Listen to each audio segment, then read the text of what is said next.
The ink was still wet on the divorce papers. Daniel Hayes smirked, watching his worthless ex-wife Audrey walk out of his life with nothing but the clothes on her back. He'd won.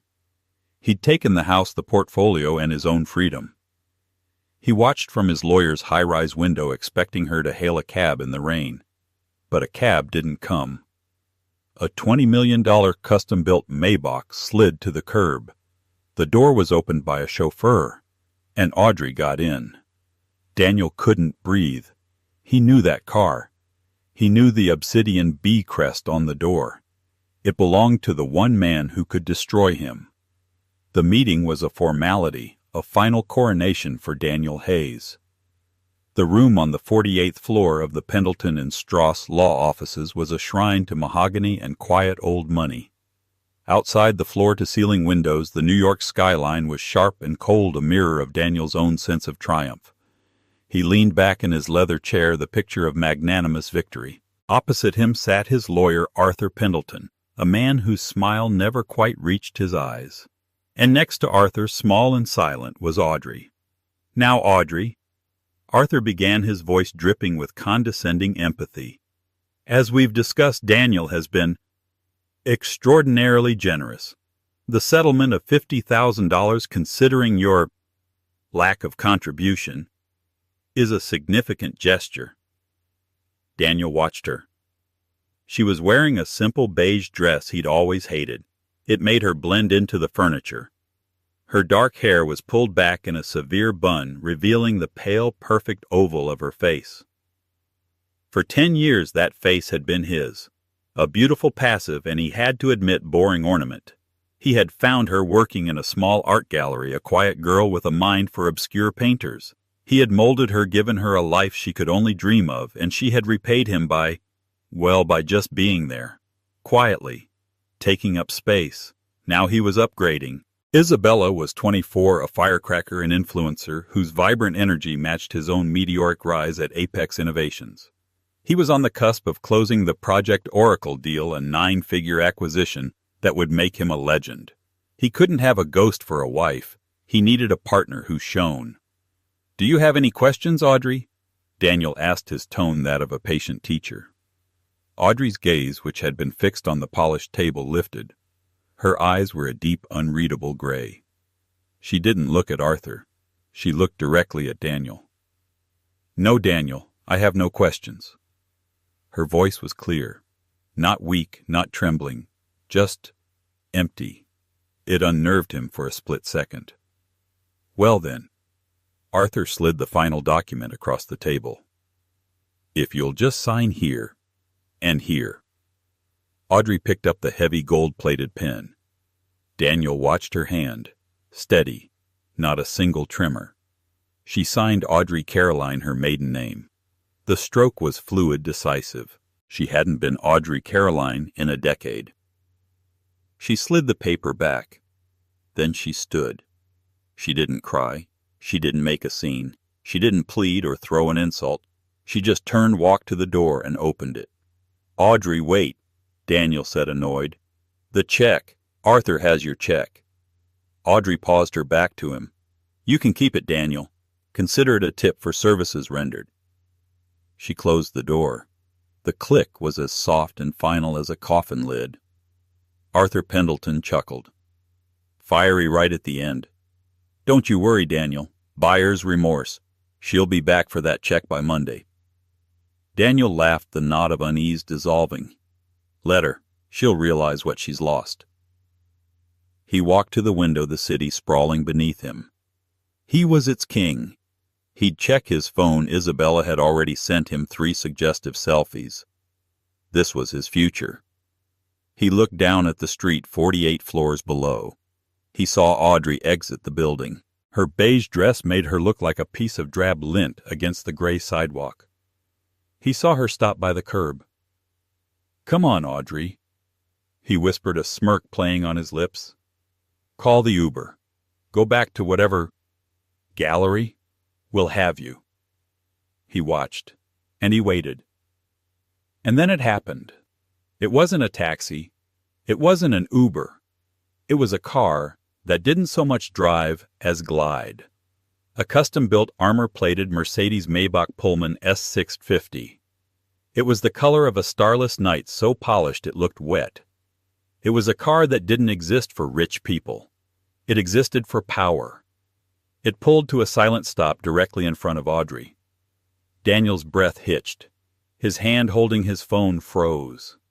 A man in a severe black suit, not a driver, a security professional, exited the passenger side, scanned the street, and then walked to the rear door. He opened it for Audrey. Audrey, without looking back, without a moment's hesitation, stooped gracefully and disappeared inside. The man closed the door. He got back in the car. The car pulled seamlessly into traffic and was gone. Daniel stood frozen. The blood had drained from his face. "What is it?" Arthur asked, coming up behind him. Daniel couldn't speak. He just pointed a trembling finger at the street below. The car." "What a nice limo. Maybe she has a richer friend than you thought."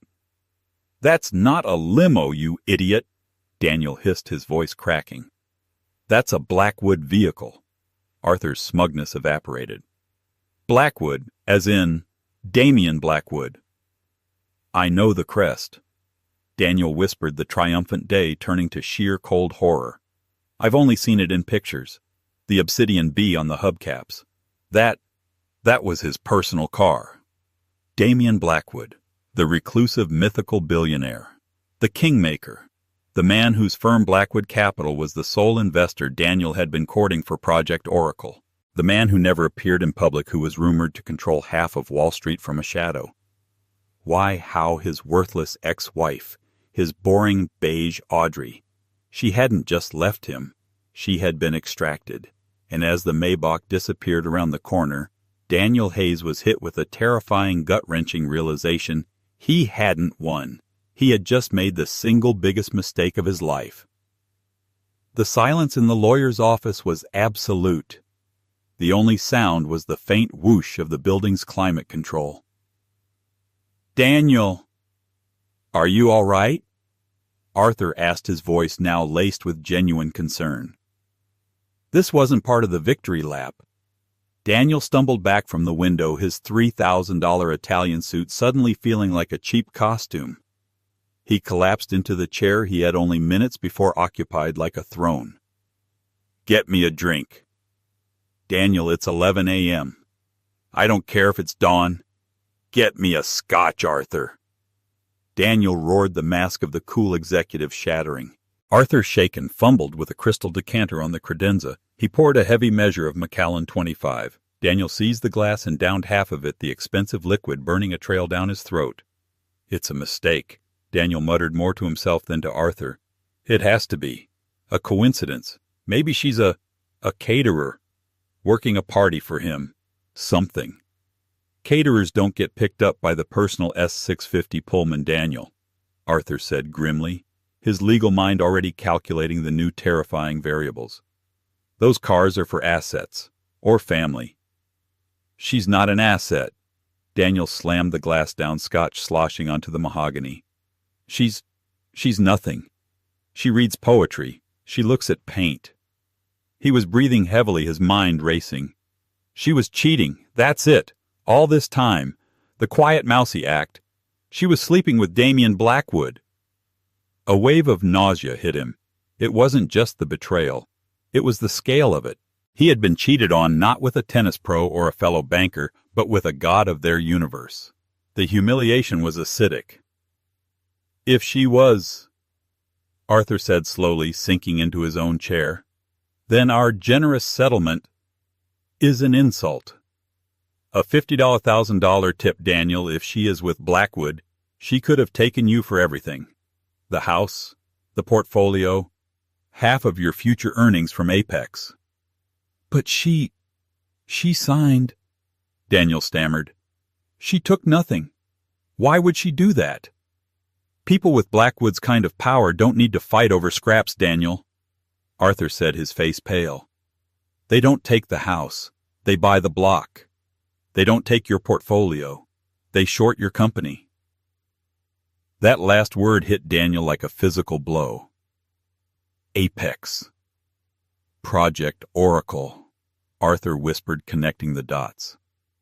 The deal you're presenting next week, the one you need Blackwood Capital to fund.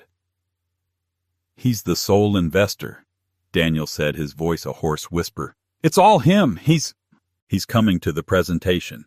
Tuesday. He's supposed to be there. And you just divorced the woman who is, apparently, his new protégé mistress. Arthur stood and began to pace. Daniel, this is bad. This is career-ending bad. He's not coming to see your presentation. He's coming to watch you burn. Daniel's mind flashed through the past few months. Audrey's increasing detachment. Her quiet nights spent in her study, which he'd assumed were for art history. Her sudden lack of interest in fighting. He had seen it all as weakness, as her resigned acceptance of her own Irela Caroline. He had been a fool. A blind, arrogant fool. No. Daniel said, a new desperate energy surging through him. No, I won't let her. I won't let him. He pulled out his phone. His new girlfriend Isabella was calling. He stared at her smiling, vapid face on the screen and hit decline. Arthur, Daniel said, his voice cold and clipped.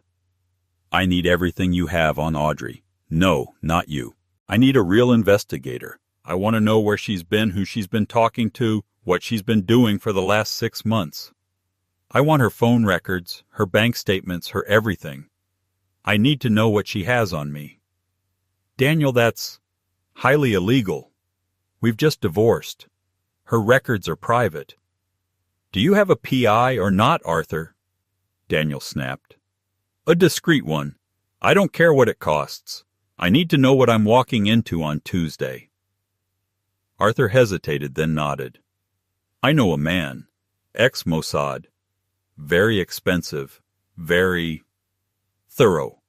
But Daniel, what if the answer is just, she's with him? What's your play? Daniel straightened his tie, the motion jerky.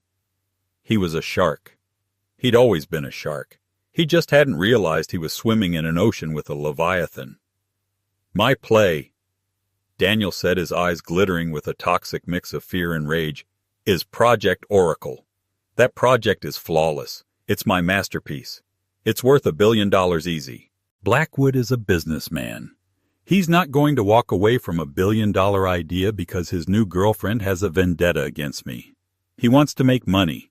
I'm going to show him the money. He finished his scotch. I'm going to nail that presentation on Tuesday. I'm going to nail it so hard Blackwood will have to respect me. He'll see that whatever services Audrey is providing, I am the one who can actually make him rich. Arthur looked at him unconvinced. And Audrey, what if she's in the meeting? Daniel's face darkened. She won't be. She's a gallery girl. This is way over her head. She's a temporary amusement for him. By Tuesday he'll be bored and I'll be the one signing the real deal. He strode out of the office, his confidence a brittle, hollow shell. He spent the weekend in a state of controlled panic. He told Isabella he had to work, that the Oracle deal was at a critical phase. In reality, he was locked in his penthouse reviewing his presentation, but he couldn't focus. Every slide, every data point, every projection was haunted. He kept seeing Audrey's face. Not the mousy beige woman from the lawyer's office, but the woman who had gotten into that car. A woman, he realized with a sickening lurch, he had never known at all.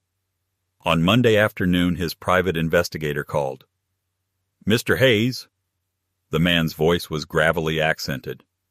I have the information you wanted. What is it? Daniel said, pacing his living room. It's complicated. The woman, Audrey Caroline. She's a ghost. What do you mean, a ghost? I was married to her for 10 years. I mean, the PI said that for the last 6 months she has no digital footprint. Her credit cards show minimal activity, groceries, gas. Her phone records show one friend, a Sarah, and her mother. Nothing. But 3 months ago she opened a high-security encrypted email account, and she's been communicating with one other account. Whose? Daniel demanded. The account is a dead end. encrypted, routed through 3 continents. But the server it's on, it's a private server, registered to Blackwood Capital. Daniel's blood ran cold. So, they were talking. For months. That's not the half of it, the PI said. You asked what she was doing. I managed to get access to her study. You were right, she wasn't having a physical affair. No hotels, no dinners. She was working. Working on what? Her stupid paintings? No, Mr. Hayes. She's been running algorithms, highly complex predictive market models. I'm talking high-frequency trading level. I've sent the files to you. They're dense. But one file name kept popping up, over and over. A master file. Daniel's laptop pinged. A secure file had arrived. He opened it. His heart stopped. It wasn't a file. It was a folder, full of data projections, white papers, all his work, all his research. What's the file name? Daniel whispered, already knowing the answer. Project Oracle, the PI said. Looks like your wife was very interested in your work. Or maybe, the PI added, it was the other way around. Daniel hung up the phone. He stared at the files. They weren't his files. They were her files. The ones he had found on her laptop 6 months ago. The ones he'd thought were her little hobby. The complex equations she was doodling with. He hadn't developed Project Oracle. He had stolen it. He had stolen it from his wife, a woman he thought was a simpleton. And now he was scheduled to present that stolen work to the one man in the world who knew he was a fraud. To understand the bomb that was about to detonate in Daniel Hayes's life, you have to understand the woman he had just discarded. Audrey Caroline was not a gallery girl. She was a ghost. She held a first from MIT in applied mathematics and a PhD from Caltech in quantitative financial modeling. By age 25, she was the youngest quant on the most ruthless trading floor in Chicago, building algorithms, so predictive they were borderline clairvoyant. She was Evie, a legend in the making, a girl who saw the Matrix, and she was burningly, terrifyingly lonely. Then she met Daniel Hayes at a fundraiser. He was handsome, ambitious, and utterly normal. He didn't see her as a brain. He saw her as beautiful. He was dazzled by her looks, not her mind. For Audrey, who had lived her entire life feeling like a freakish intellect in a world of mortals, this was intoxicating. He asked her to marry him. He said, I want to take care of you. I'm the provider. You don't need to work on that brutal trading floor. Just be with me. We can have a real life. And Audrey, exhausted from a world that tried to quantify her, agreed. She ghosted her old life. She retired at 28. She became Mrs. Audrey Hayes. She took up art history. She ran charities. She learned to be beige. But the engine in her mind never ever shut off. Their marriage for the first few years was stable. Daniel loved showing off his brilliant, beautiful wife. But he only wanted the beautiful part. The death by 1,000 cuts began slowly. It was the dinner parties where she'd try to engage with his apex colleagues about market volatility. Audrey, don't bore them with your old war stories, Daniel would laugh, patting her hand. Tell them about the new Picasso exhibit you saw. It was the nights he'd come home stressed about a deal. She'd look at his data and say, Daniel, your risk model is flawed. You're not accounting for the stochastic volatility in the derivative markets. He'd kiss her forehead. That's why I'm the VP, honey. You just worry about making the reservation at Per Se. He didn't want a partner. He wanted a painting. So Audrey retreated. She went back to her hobby. In the study he'd built for her, surrounded by art books, she assembled a rogue server. She created a new pseudonym, Caroline, and began posting complex theoretical models on invitation-only high-level financial forums. She wasn't trading. She was creating.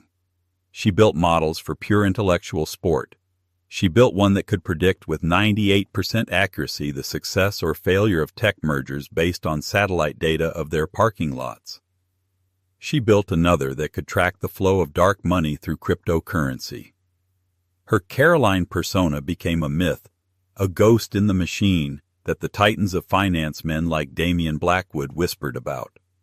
They all tried to find Caroline. They all failed. Then about a year ago, Daniel started talking about Project Oracle.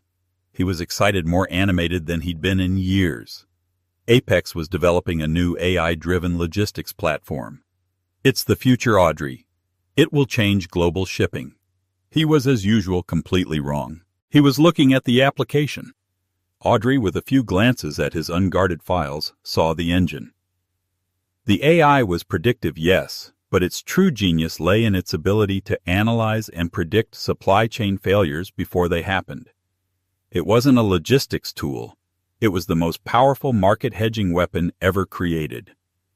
"It's not about shipping, Daniel," she told him one night. "It's about data. You could use this to short the commodities market. You could hedge against entire national economies. It's a weapon." Daniel had laughed, genuinely laughed. "A weapon? Oh, Audrey, that is so dramatic. It's a faster way to get sneakers from China. It's adorable you're trying to help, though." He had patted her on the head. That was the night the marriage died. That was the night Audrey Caroline the Quant woke up. She began her own work. She took the core code of Project Oracle, the part Daniel didn't even understand, and she built the real version. She fed it data he didn't know existed. She ran models he couldn't comprehend. She called her secret version Oracle Prime. 6 months ago, she discovered two things in one day. First, she saw an email on Daniel's laptop. He was starting an affair with an influencer named Isabella. He had sent a text to his friend Marcus, finally trading in the old reliable sedan for a new sports car. Time to upgrade. Second, she discovered he had been in her study. He had found her Oracle Prime files, and he had copied them. He hadn't just stolen her life's work. He'd done it badly. He had copied the top-level folders. He hadn't seen the subdirectories, the root-level failsafes, the true key to the algorithm. He had stolen a high-performance engine but had no idea how to drive it. He was about to present a Ferrari as if it were a Toyota, and in doing so he was going to crash it. And she saw his plan. He was going to present this brilliant work to potential investors. And at the top of the list, the whale was Blackwood Capital. Audrey knew Daniel. He'd use the success of this deal to finally divorce her.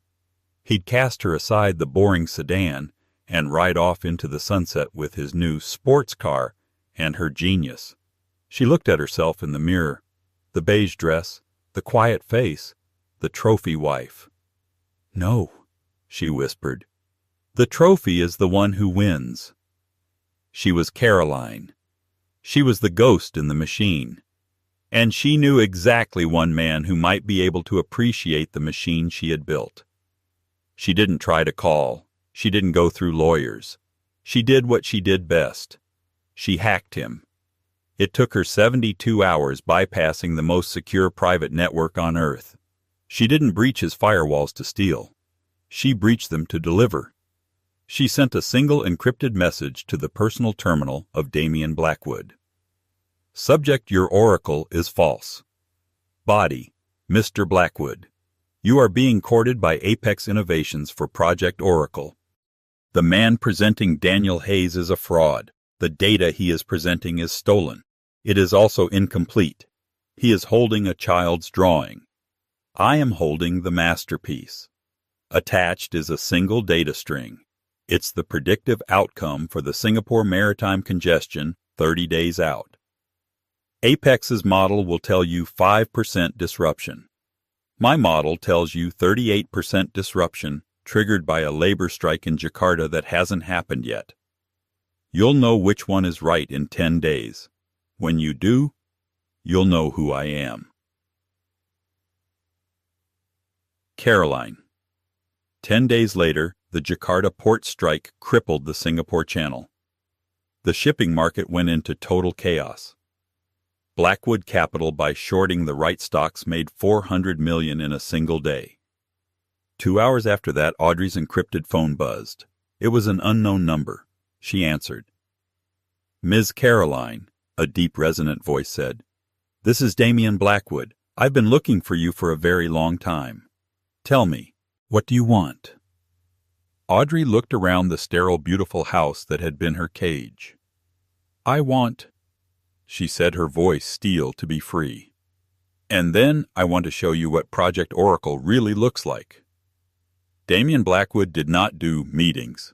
He did summonses, but not with Audrey. "I can't meet," she had told him on that first call. "My husband is controlling.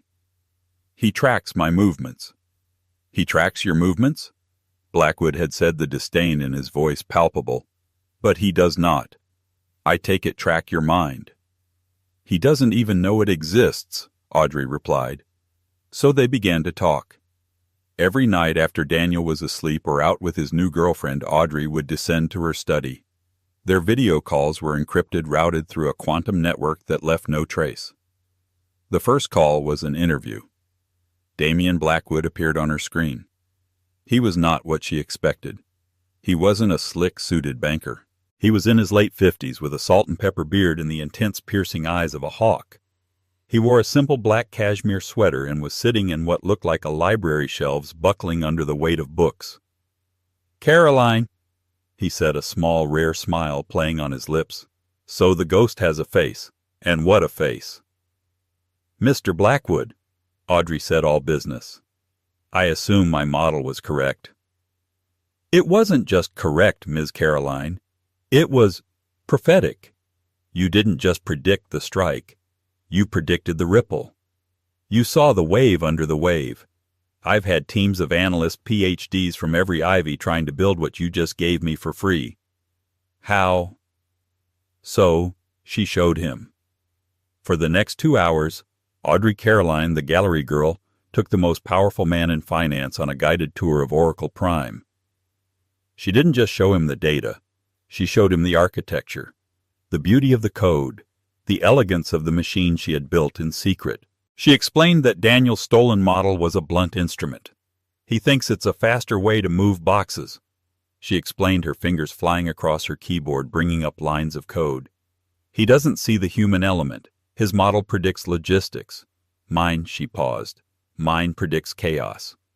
She showed him how Oracle Prime could analyze sentiment from regional news, cross-reference it with weather patterns, and factor in labor law loopholes to predict to the day where the next supply chain crisis would emerge.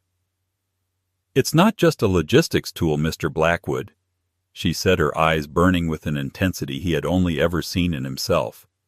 "It's a global economic early warning system. In the right hands, it could stabilize markets. In the wrong hands, or in Daniel's case, in incompetent hands, it could break them." Damian Blackwood was silent for a full minute. He was staring at her, but he was seeing something else. He was seeing the future. "You're not a quant, Ms. Caroline," he said, his voice soft.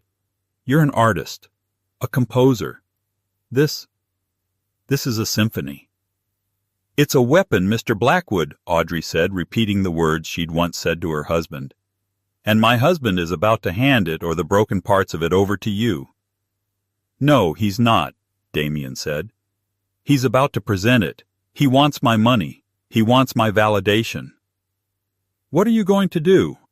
"I," Damian said, leaning forward, "am going to attend that presentation.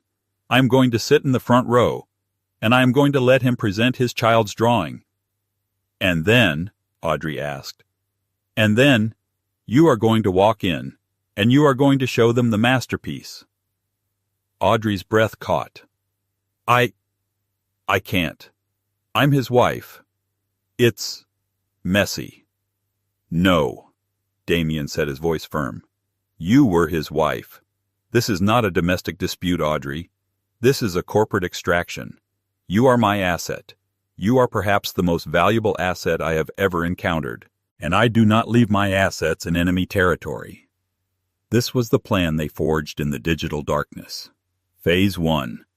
The divorce. "You need to be clean," Damian had insisted. "He will try to claim your work as marital property. We must sever the tie before we strike. Give him everything. Take nothing. A judge will see a simple, amicable split. Let him think he's won. Let him sign his own death warrant. Phase 2. The extraction. The day you sign my car will be waiting. You will not go to a hotel. You will not go to a friend's. You will be brought to my private estate. My lawyers will be there. You will sign a new contract, not as an employee, as a partner. Phase 3. The presentation. Daniel Hayes must be allowed to fail on the biggest possible stage. He must be exposed not as a bad husband, but as a fraud. Your Greek Caroline is personal. Mine, Damien's eyes glinted, is with incompetence. I cannot abide incompetence. For the next 2 months, Audrey played the part of the grieving broken wife. She let Daniel be generous. She agreed to all his terms. She let him and his lawyer Arthur Pendleton steamroll her. She packed her beige clothes. All the while she was refining Oracle Prime. She was working with Damien's team, integrating his vast data infrastructure with her revolutionary engine. The day of the divorce, she walked into that law office knowing exactly what was waiting for her. When she signed Audrey Caroline, it was the resurrection of a ghost. When she walked out of that building, she wasn't walking away from a marriage. She was walking toward her throne. As she slid into the buttery leather of the Maybach, the world went silent. The soundproofing was absolute. The chauffeur didn't speak. He simply handed her a chilled bottle of water and an encrypted tablet. A moment later, a video call connected. It was Damien. "It's done," he asked. Audrey took a long, slow sip of water. She looked up at the 48th floor window where she could just make out the tiny, furious silhouette of her ex-husband. "Yes," Audrey said, a small, cold smile touching her lips for the first time in a decade. "The asset is secure. Phase 2 is complete." "Good," Damien replied. "Welcome to the game, Ms. Caroline. Now let's prepare for Tuesday. It's time to show the world what a real Oracle looks like." Tuesday. The Apex Innovations boardroom. The air was electric. This wasn't just a presentation. It was an event. The entire board was present. The CEO of Apex, a nervous man named Jacobs, was sweating through his suit. And in the front row, sitting alone, was Damien Blackwood. He had arrived with no entourage, no lawyers. He just appeared. He sat impassive, radiating an aura of such absolute power that everyone in the room automatically lowered their voices. Daniel Hayes stood at the front, a $10 Dior suit, a Patek Philippe on his wrist. He was a portrait of success. But it was a lie. He hadn't slept in 72 hours. He'd been alternating between panic attacks and fits of desperate, furious bravado. His investigator's report lay in his briefcase like a bomb. He knew she wrote it. He knew Blackwood knew. But what could he do? Back out. Admit he was a fraud. No. His only play was to push forward. His only hope was that his delivery was so convincing, so charismatic, that Blackwood would... what? Forgive him. See him as the real talent. It was a desperate gamble, but it was the only one he had. "Gentlemen," Daniel began, his voice surprisingly steady, "and Mr. Blackwood, we are here today to talk about the future. Not just the future of Apex, but the future of global trade. We are here for Project Oracle." He clicked the remote. The presentation began. For the next 45 minutes, Daniel gave the performance of his life. He was charming. He was dynamic. He moved around the stage with an energy he'd borrowed from a dozen TED Talks. He presented the stolen data. He showed the incomplete projections. He laid out the flawed business model. He knew it was flawed. He knew it was stolen. He was a con artist tap dancing on a landmine. He watched Damien Blackwood's face. Nothing. Not a flicker. The man was carved from granite. Daniel finally reached his crescendo. "And so, with a modest $500 million investment," he concluded breathless, Project Oracle will not just put Apex at the top of the S&P 500. It will make us the standard, the Oracle, the company that sees the future, he finished. There was a beat of silence, then polite, nervous applause from the board. CEO Jacobs stood up, wringing his hands. Thank you, Daniel. A truly visionary presentation. He turned to the silent figure in the front row. Mr. Blackwood, your thoughts. Damian Blackwood stood up, slowly. He didn't look at the screen. He looked directly at Daniel. Mr. Hayes. Blackwood's voice was quiet, but it filled the room, silencing every rustle of paper. That was a presentation. Daniel's stomach did a slow, painful flip.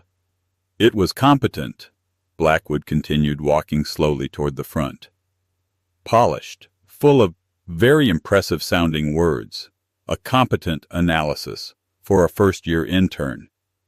The air was sucked out of the room. CEO Jacobs looked like he was going to be sick. I don't understand, Daniel stammered. No, Blackwood said, you don't. That's the problem. Your projections are wrong. Your risk model is a joke. Your entire premise is built on a house of cards. But the data, Daniel protested, his voice rising in panic. The data is sound. The data is stolen, Blackwood said, his voice dropping to an icy whisper.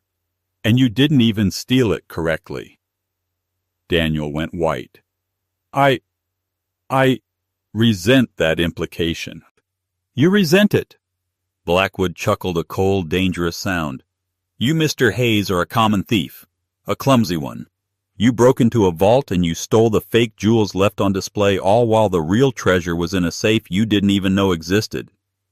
This is an outrage, Daniel blustered, looking to the board for help. They all avoided his gaze. No, Blackwood said. This is a correction. You see, I'm not here to invest in Project Oracle. I'm here to meet its actual architect. He turned and nodded to the boardroom doors.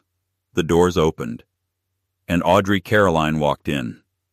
She was not the beige ghost. She was a supernova. She wore a custom-tailored razor-sharp suit in a deep midnight blue. Her hair was down, falling in sleek professional waves. Her eyes were clear and cold. She walked in on a pair of sky-high Louboutins that clicked with the authority of a judge's gavel. She was flanked by two of Blackwood's top lawyers. Daniel Hayes looked at her, and for the first time he saw her. Not his wife, not an ornament. He saw the Ph.D. from Caltech. He saw the ghost Caroline. He saw the woman who had just in the span of a week undone his entire life. Audrey. He breathed the word a curse. She didn't look at him. She walked directly to the head of the table. Hello, Daniel, she said, her voice amplified by the room's high-tech acoustics. It was calm, cool, and utterly devastating. She turned to the stunned board. Good morning, gentlemen. My name is Audrey Caroline. For the last 10 years, I was what you would call a silent partner in Mr. Hayes's life. What he just presented to you was a crude summary of my early unpublished research. She pulled a small, sleek tablet from her briefcase and plugged it into the main console. Daniel's presentation vanished. It was replaced by an interface so complex and beautiful it looked alive. What he calls Project Oracle is a toy, Audrey said, her voice cutting through the silence. What I call Oracle Prime, she tapped a single key, is the real thing. The main screen exploded with data. Not just shipping lanes.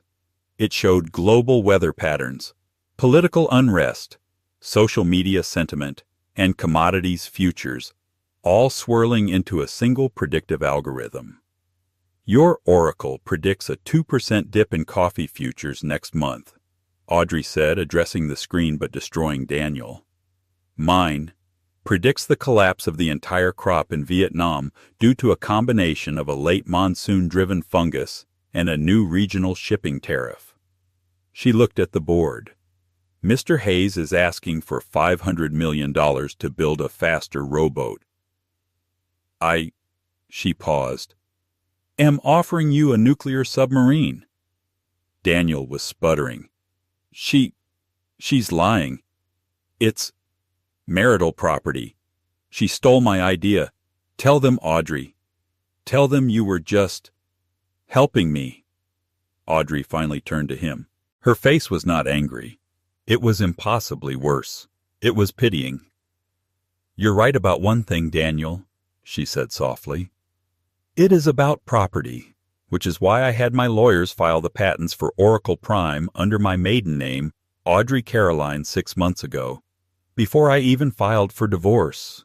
She gestured to one of her lawyers who placed a thick-bound document on the table. "I also have a signed notarized confession from your friend Marcus at the IT desk detailing exactly how you paid him to access my private research from my home server. He was, it turns out, quite willing to trade his testimony for immunity from the wire fraud charges." Daniel Hayes's legs gave out. He grabbed the lectern to hold himself up. He was done.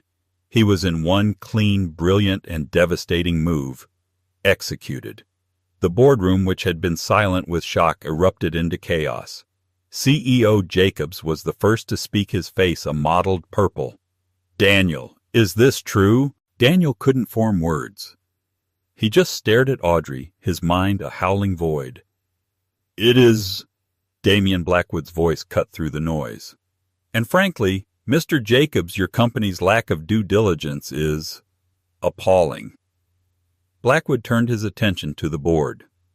"Blackwood Capital is as of this moment withdrawing all interest in Apex Innovations. Your stock will be worthless by lunch." Panic. Pure unadulterated panic. "Wait!" Jacobs shouted, lunging forward. "Please, Mr. Blackwood, Ms. Caroline, we didn't know. We can fix this. Daniel, you're fired. You're fired. Security." 2 burly security guards who had been standing discreetly by the door moved toward Daniel. "There's no need for that," Audrey said, her voice calm and commanding. Every eye snapped to her. "The issues at Apex are not limited to Mr. Hayes. Your entire R&D division has been chasing a ghost while your top leadership was at best asleep at the wheel."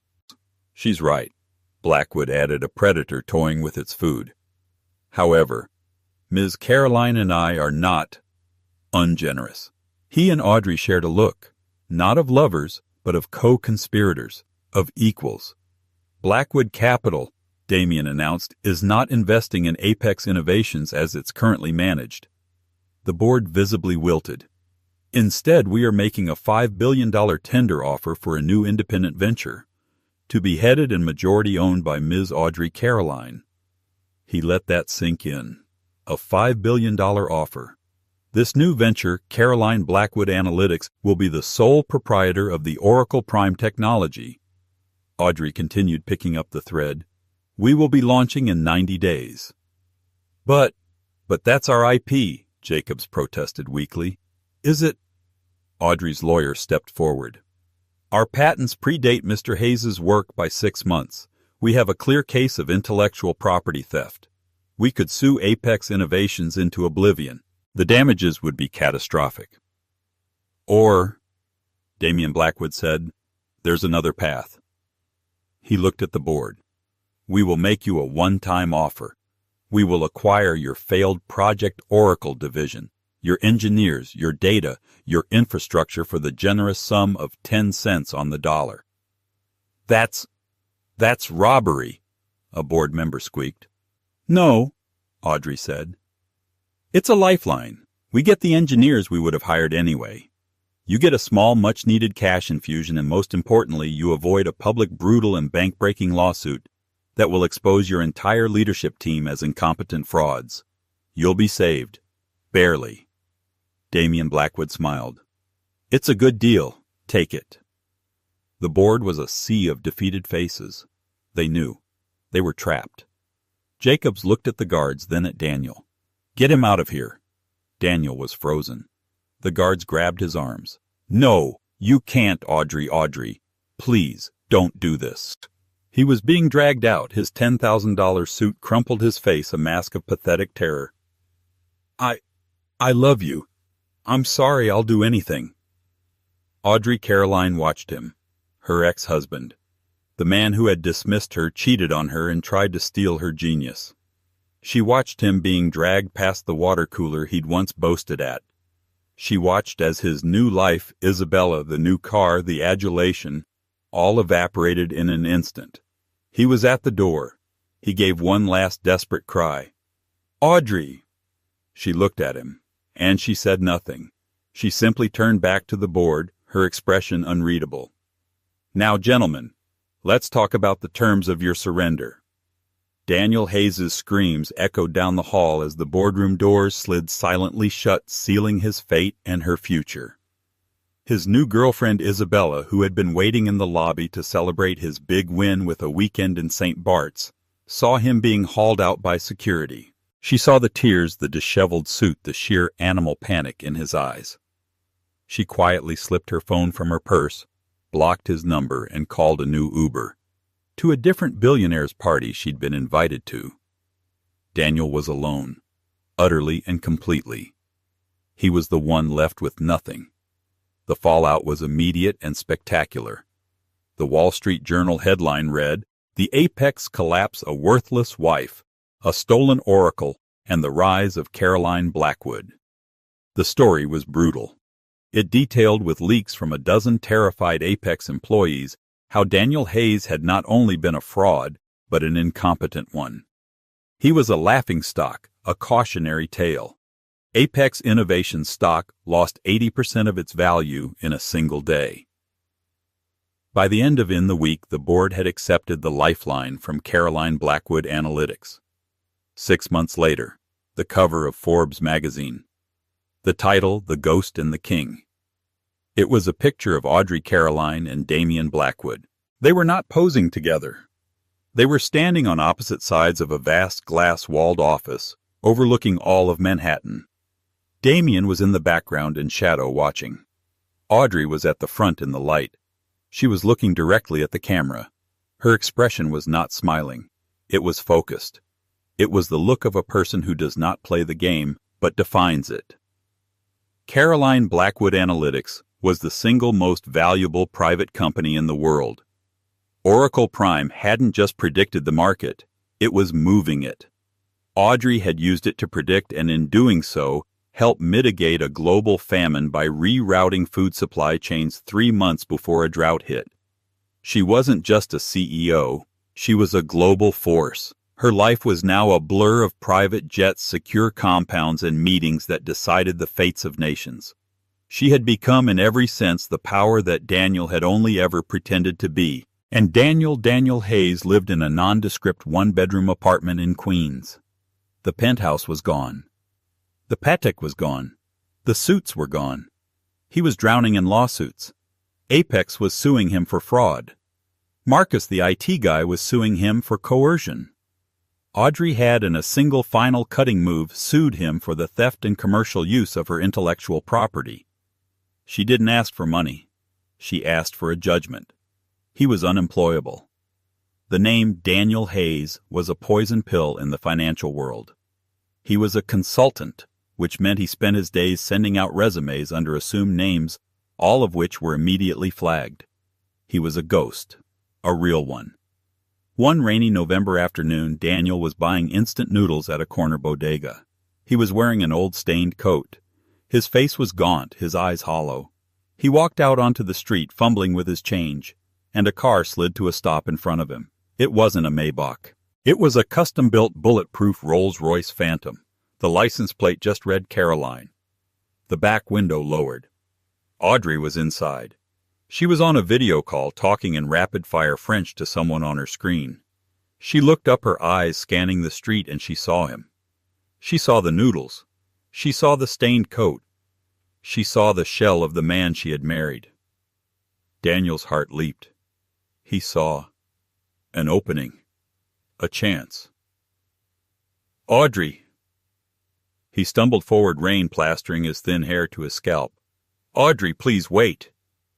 The car didn't move. She was looking at him, just looking. Audrey, I'm so sorry. he begged, his voice cracking. I didn't know. I swear. I didn't know what you were. I was an idiot, I was. I was nothing. Please, Audrey, I have nothing. I'm starving. Audrey continued to look at him. Her face, which had launched 1,000 ships, was still. She felt nothing.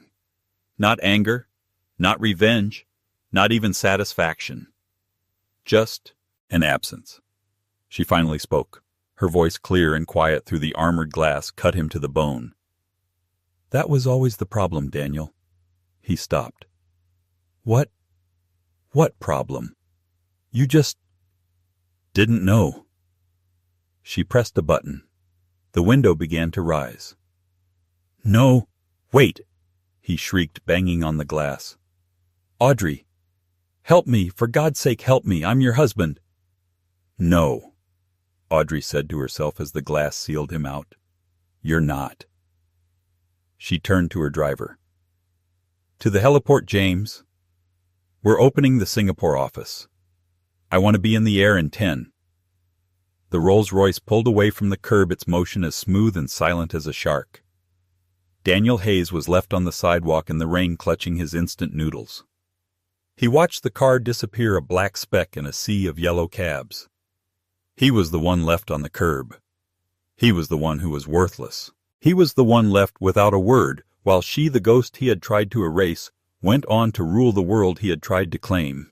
And just like that, Audrey Caroline didn't just get revenge. She became the power. Daniel thought he was divorcing a mouse. He didn't realize he was unchaining a dragon. A story that proves the best revenge isn't just living well, it's building an empire, and the person everyone underestimates is often the one holding all the cards. What did you think of Audrey's ultimate power move? Do you think Daniel got what he truly deserved, or was Audrey too cold in that final scene? Let me know your thoughts in the comments below. And if you love this story of justice and a trophy wife turning the tables, do me a huge favor. Hit that like button, share this video with someone who needs to see it, and make sure you subscribe and ring that bell so you never miss another story of sweet, sweet revenge.